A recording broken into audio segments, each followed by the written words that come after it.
Hey guys, JH, welcome to Practice Tee. Okay, been a bit of modification with equipment. I bought a different strap and I bought this plastic thing that goes around my arm. It's actually just a plastic thing. You buy it here in the hardware stores. It's just for carrying things. Just put it around. You can adjust it. I just bought a luggage thing, put in there. I mean, it's still just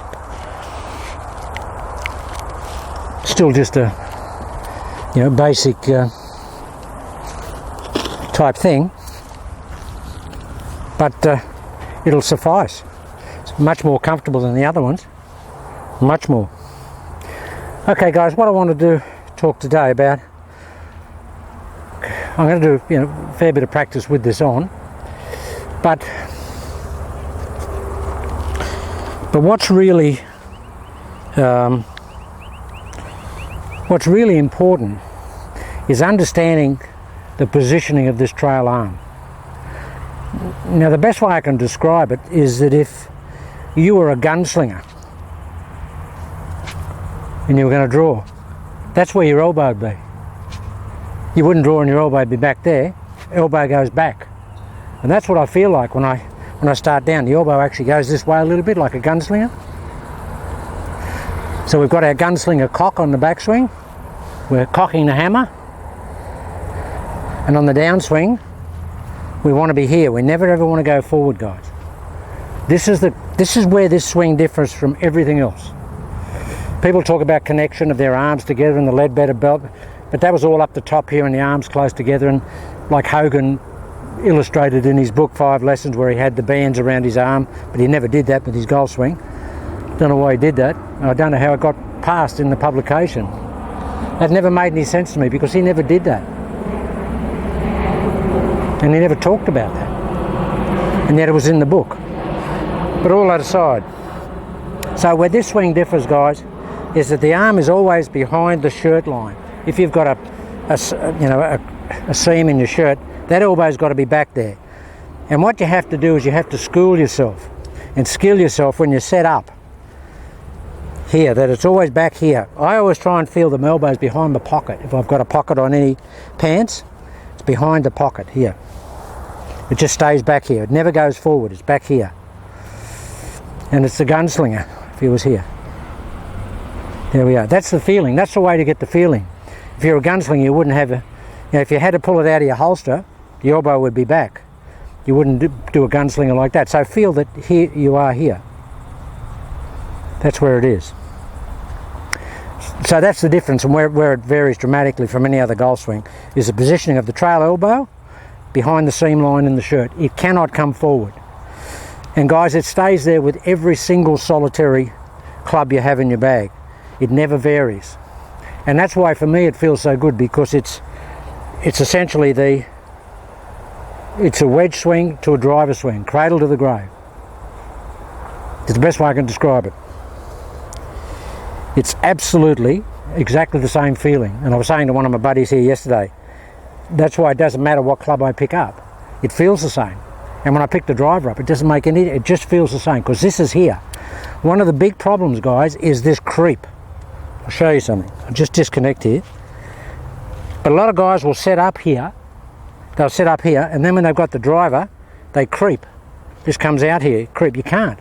You can't creep at all. You've got to feel that your hand, this trail hand, is in exactly the same position with every club. Precisely the same. It never varies. It never changes. Here. Don't let it creep. As soon as you let it creep, you're basically losing the element of being able to throw the fingers. If that elbow creeps, you can't throw your fingers.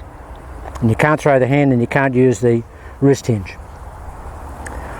Now, the other thing I wanted to make a special mention of today is the way we develop the speed in this golf swing. Remember, that's the only high-speed hinge in the body. There's no other high-speed hinge in a human's body other than that. But we don't talk about it as a speed producer, and it's always amazed me. Not Homer Keeley, nobody ever talks about this, because they don't want to propagate throwaway in a conventional golf swing. Conventional golf swing, is always these held back angles, and there's not really any throwaway ever. Mike Austin had a bit, Tom Watson certainly had a lot of it, but a lot of guys don't. And I think the most effective way that you can use this hand, guys, is not from a cocking action, it's from a hinging action. That is going to give maximum assertion of power, is that hinging action, not a cocking action. It's a hinging action. And I've always felt that in my golf swing generally, even in my standard swing. So you have to feel that. Now, the speed producer, guys, look at that, I mean, that's it. Now, to get the extra speed in the shot, is you just increase the speed of your fingers. It's as simple as that. If you want to really powder it, you just get the fingers going earlier, much earlier. You just whip them really, really quickly. Just like that. Got to go. That's the speed producer. It's not any of this here, it's this. Where do you think the speed comes from in the softball pitch? The arm brings the hand in for delivery. That's all. But the fingers and the wrist create the speed. Simple as that. So if you want to really ramp up the speed in the delivery, just ramp this up. When I want to really hit it hard or quick, I just get this going here really early. I've always been an early releaser anyway, but with this swing I want to get super early. Most people the club players that come in and shank the ball or just hit weak push away cut shots, it's because the blade is open, guys, and invariably that's because they're trying to hold the angles. You know, here, the blade always looks like that, but if you come in and you throw that wrist angle away, that's always going to square up the blade to close the blade a little bit, square up to close. And if you've got a closed body line, then you're always going to be hitting a draw because it's path and face.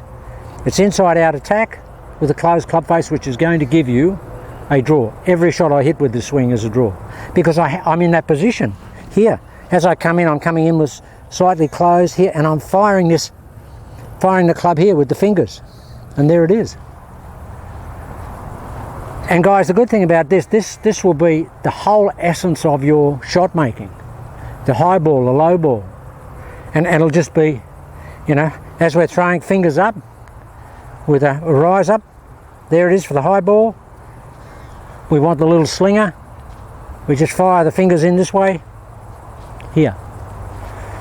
This whole swing revolves around this trail arm and this. I don't worry, I don't feel anything else in the rest of my body. It just goes along. It's a bit like an orchestra. You've got the maestro out there with the baton, and he's controlling the orchestra. They are following the baton. This is your baton in your golf swing. This is your orchestra leader. All the other pieces of the orchestra are just going to follow along. Use the baton. This is it. This is the one that creates everything here. Guys, you can't fire that too hard, I promise you. You can't fire it too hard. I've been trying to throw it away when I've been hitting a few balls ridiculously early, but I can't. Because I'm here, I can't throw it away. I've got to, I get it in here,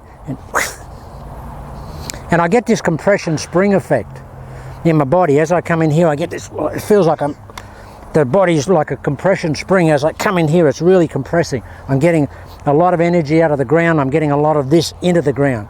So it's like a compression spring. So guys, I just wanted to make those couple of points because they really are important. This here, in this golf swing, this trail arm, this is it. It's the maestro. It's the orchestra leader. There it is, guys. And this here, nobody talks about it. It's almost sacrilegious because they're talking about throwaway. Oh, you don't want throwaway in your golf swing. Well, let me tell you guys, in increasing the throwaway factor in my mind by a factor of 100%, I'm getting such unbelievable contact because I'm trying to throw it away. And if I want the speed, I throw it away unbelievably. Okay, guys, there's just those points there that I wanted to make. And as we go forward, we'll be making, you know, just little intrinsic explanations of specifics. And again, this is just just a development of our training device. At the moment, we've just got, we're just moving, and I'll get something done formally, but I mean this suffices at the moment. Get one of these things. Apparently they're just handle carriers. I mean, probably in every hardware store in the world they probably got them. You can adjust them, but it's just for putting around something, and you just put it around something. Say you want to carry something, you just put it around, put it in there, and lock it. And you walk off. It's $3, and that was $5. So it's $8. Got to get a belt. You can use any belt that you can put a D-ring on, or a carabiner. So okay, guys, that's a little bit of development. Don't know what you've got in your shed or your garage, but just work with that. Okay, I just want to make those points, and I'll come back and I'll actually hit some shots.